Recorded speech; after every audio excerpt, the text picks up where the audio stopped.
আজকে এটা আমার পঞ্চমীর পোশাক। তো সবাই দেখো কেমন লাগছে এটা পরে আমাকে। ফাইনালি শুভ শারদীয়ার প্রীতি শুভেচ্ছা সবাইকে। একটা ছোট্ট ব্লগ নিয়ে চলে এলাম আজকে।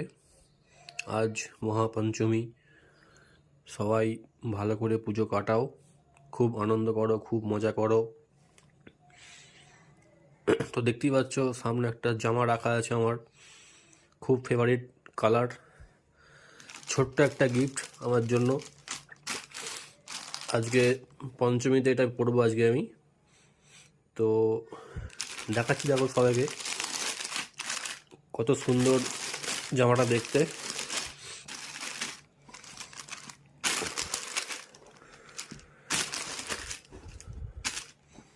দেখো একদম কটন, খুব সুন্দর দেখতে জামার প্রিন্টটা খুব সুন্দর, দেখতে পাচ্ছ। ছোট্ট একটা ভ্লগে চলে এলাম নিয়ে। আজকে পঞ্চমীর আমার পোশাক, তো এটা পরে কেমন লাগছে এবার দেখাবো।